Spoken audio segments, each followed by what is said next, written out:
ব্রততী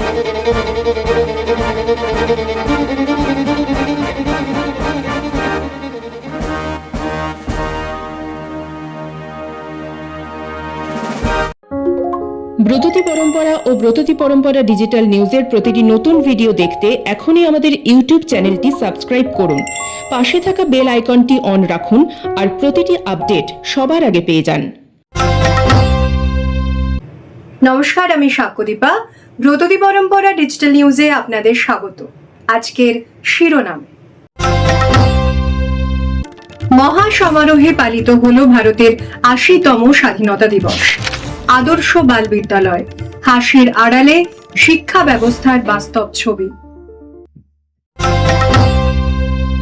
গত শনিবার ১৫ই আগস্ট দেশ জুড়ে সাড়ম্বরে পালিত হল ভারতের ৮০তম স্বাধীনতা দিবসের অনুষ্ঠান। প্রধানমন্ত্রী নরেন্দ্র মোদী নতুন দিল্লির লালকেল্লায় ত্রিবর্ণ রঞ্জিত জাতীয় পতাকা উত্তোলন করা হয় ২১ বার তোপধ্বনি। বন্দে মাতরম গানের সার্ধ শতবর্ষের বিশেষ উপস্থাপনা নিয়ে এবার মেতেছিল গোটা দেশ। বিস্তারিত প্রতিবেদনে রইল সেই উদযাপনের খুঁটিনাটি। দেশজুড়ে গতকাল ১৫ই আগস্ট যথাযথ মর্যাদা, উৎসাহ ও দেশাত্মবোধক আবহে পালিত হল ভারতের ৮০তম স্বাধীনতা দিবস। রাজধানী দিল্লির ঐতিহাসিক লালকেল্লায় ছিল জাতীয় স্তরের মূল অনুষ্ঠান। প্রধানমন্ত্রী নরেন্দ্র মোদী জাতীয় পতাকা উত্তোলন করে দেশবাসীর উদ্দেশ্যে ভাষণ দেন। কুচকাওয়াজ, সাংস্কৃতিক অনুষ্ঠান এবং বিভিন্ন বাহিনীর আনুষ্ঠানিক প্রদর্শনে মুখর হয়ে ওঠে লালকেল্লা চত্বর। এবারের উদযাপনে যুব সমাজের ভূমিকা এবং ২০৪৭ সালের মধ্যে উন্নত ভারত গড়ার লক্ষ্যের উপর বিশেষ গুরুত্ব দেওয়া হয়। একই সঙ্গে দেশাত্মবোধক গান বন্দে মাতরমের ১৫০ বছর পূর্তিও এবারের উদযাপনকে বিশেষ তাৎপর্য দিয়েছে। দেশের বিভিন্ন রাজ্যে সরকারি প্রতিষ্ঠান, বিদ্যালয়, কলেজ ও বিভিন্ন সংগঠনের উদ্যোগে পতাকা উত্তোলন, প্রভাত ফেরি, সাংস্কৃতিক অনুষ্ঠান ও দেশাত্মবোধক কর্মসূচির আয়োজন করা হয়। সর্বত্রই ছিল তেরঙ্গার উপস্থিতি এবং স্বাধীনতা সংগ্রামীদের প্রতি শ্রদ্ধা নিবেদন।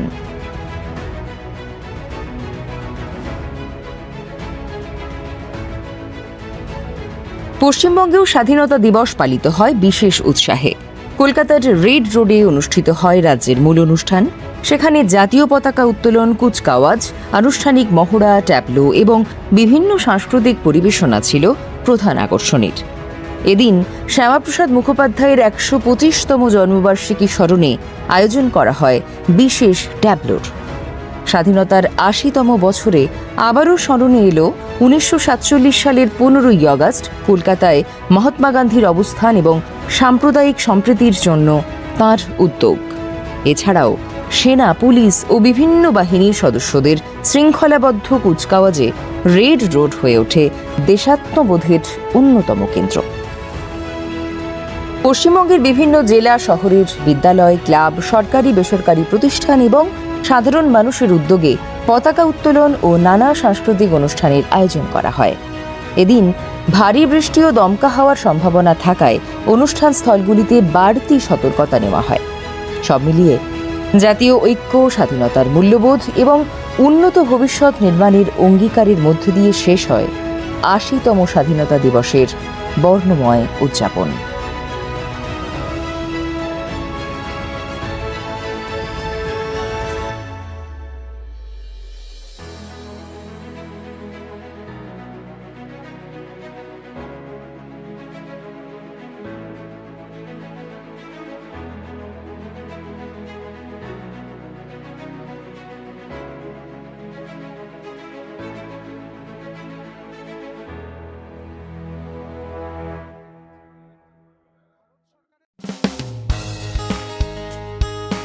ব্রততী পরম্পরা ও কাব্যায়নের বিভিন্ন শাখায় অফলাইন ও অনলাইন আবৃত্তি প্রশিক্ষণের জন্য ভর্তি চলছে। কবির রোড, সল্টলেক, বারাকপুর, সোনারপুর, চুঁচুড়া, বেহালা, শ্রীরামপুর, শ্যামবাজার ও শান্তিনিকেতন শাখায় ভর্তির জন্য যোগাযোগ করুন এই নাম্বারগুলিতে।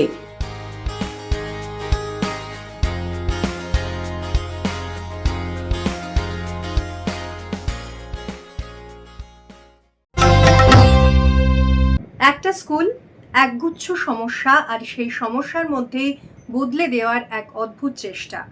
হাসির মোড়কে শিক্ষা ব্যবস্থা, শিক্ষক ছাত্রের সম্পর্ক আর সমাজের নানা বাস্তবতাকে তুলে ধরেছে প্রাইম ভিডিওর নতুন হিন্দি কমেডি ড্রামা সিরিজ আদর্শ বাল বিদ্যালয়। 7টি পর্বে প্রায় 4 ঘন্টা 8 মিনিটের এই সিরিজে মুখ্য ভূমিকায় কে মেনন। কেমন হলো এই অন্যরকম স্কুলের গল্প, চলুন দেখে নেওয়া যাক।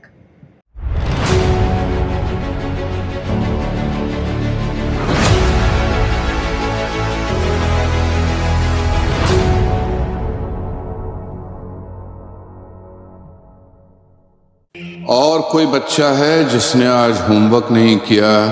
मैंने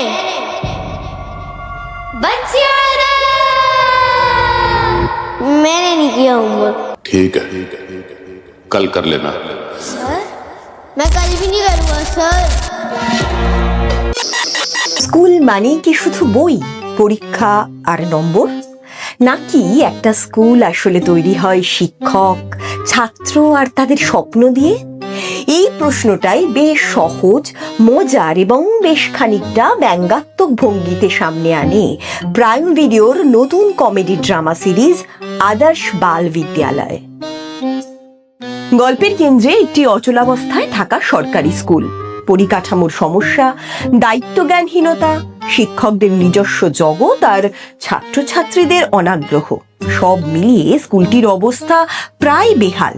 এমন পরিস্থিতিতেই দায়িত্ব নেয় হেডমাস্টার জ্ঞানেশ্বর ত্রিপাঠী, যার ভূমিকায় রয়েছেন কে মেনন। তার লক্ষ্য একটাই, এই স্কুলটাকে আবার দাঁড় করানো। কিন্তু সমস্যা হলো, শুধু হেডমাস্টার চাইলেই তো একটা প্রতিষ্ঠান বদলে যায় না। আর সেখান থেকেই শুরু হয় আসল মজা। একের পর এক বিচিত্র চরিত্র, শিক্ষক শিক্ষিকাদের নিজেদের সমস্যা, স্কুলের ছোট বড় কাণ্ড আর পরিবর্তনের চেষ্টা, সব মিলিয়ে তৈরি হয় এক অদ্ভুত অথচ বেশ পরিচিত পরিবেশ।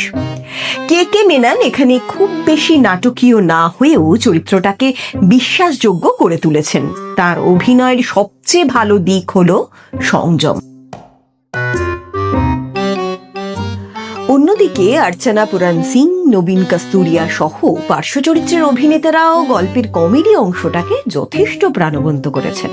তবে আদর্শ বাল বিদ্যালয় শুধুই হাসির সিরিজ নয়। হাসির আড়ালে সিরিজটি প্রশ্ন তোলে আমাদের সরকারি স্কুলের শিক্ষা ব্যবস্থা, প্রশাসনিক উদাসীনতা এবং শিক্ষক ছাত্রের সম্পর্ক নিয়েও। কিন্তু ভালো ব্যাপার হলো, এই বক্তব্যকে কখনো ভারী বক্তৃতার মতো করে পরিবেশন করা হয়নি, বরং ছোট ছোট ঘটনা আর চরিত্রের আচরণের মধ্যে দিয়ে বিষয়গুলো সামনে এসেছে। সিরিজটির সবচেয়ে বড় শক্তি এর ফিল গুড টোন।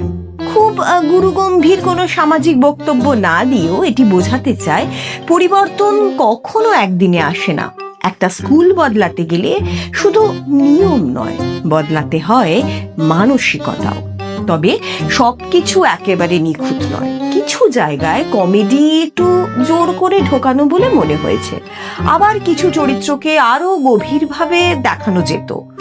সমালোচকদের মধ্যেও সিরিজটির মূল বক্তব্য ও বিনোদনের প্রশংসা থাকলেও এই সীমাবদ্ধতার কথা উঠে এসেছে।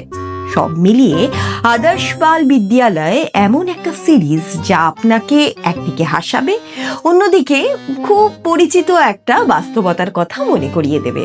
শিক্ষা ব্যবস্থার সমস্যা নিয়ে তৈরি হলেও এটি কোনো ভারী সামাজিক নাটক নয়, বরং হালকা মেজাজে বলা একটা আশাবাদী গল্প। তাই পরিবার নিয়ে বসে হালকা, পরিষ্কার এবং কিছুটা ভাবনার খোরাক জাগানো সিরিজ দেখতে চাইলে আদর্শ বাল বিদ্যালয় একবার দেখে নিতেই পারেন। কারণ একটা ভালো স্কুল তৈরির স্বপ্নটা কিন্তু আদর্শ হতেই পারে।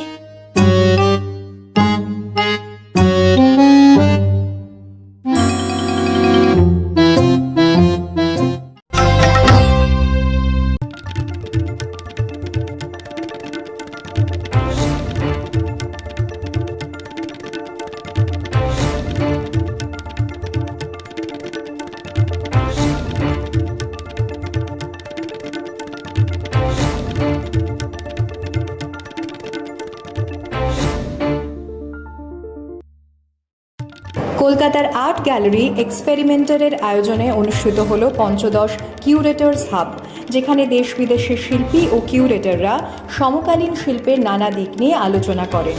শিল্পের সামাজিক দায়বদ্ধতা, রাজনীতি, যুদ্ধ, স্মৃতি ও সংবেদনশীলতার মতো বিষয় উঠে আসে আলোচনায়। শিল্পকর্ম ও দর্শকের মধ্যে নতুন সংযোগ তৈরি করে কিউরেটর কিভাবে একটি তৃতীয় পরিসর গড়ে তোলেন, সেটি হয়ে ওঠে আয়োজনের মূল ভাবনা। আন্তর্জাতিক বিজ্ঞান মঞ্চে ফের উজ্জ্বল ভারতের নাম। 2026 সালের মর্যাদাপূর্ণ ডিরাক পদকে সম্মানিত হলেন ভারতীয় তাত্ত্বিক পদার্থবিদ অধ্যাপক দীপক ধর। পরিসংখ্যানগত পদার্থবিদ্যা ও জটিল ব্যবস্থা নিয়ে তাঁর গুরুত্বপূর্ণ গবেষণার স্বীকৃতি হিসেবেই মিলেছে এই সম্মান। পল ডিরাকের নামে দেওয়া এই পদক তাত্ত্বিক পদার্থবিদ্যার অন্যতম গুরুত্বপূর্ণ আন্তর্জাতিক স্বীকৃতি।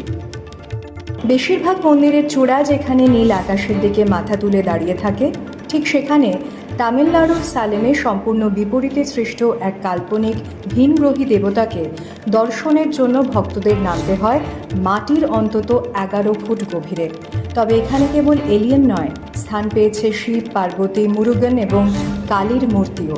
স্থানীয় বাসিন্দা বোগানাথন এই বিচিত্র মন্দিরটি তৈরি করেন এবং বলেন এটি কোনো সায়েন্স ফিকশন বা সস্তার বিনোদন পার্ক নয়, বরং এক গভীর আধ্যাত্মিক স্থান। আজকের খবর এ পর্যন্তই।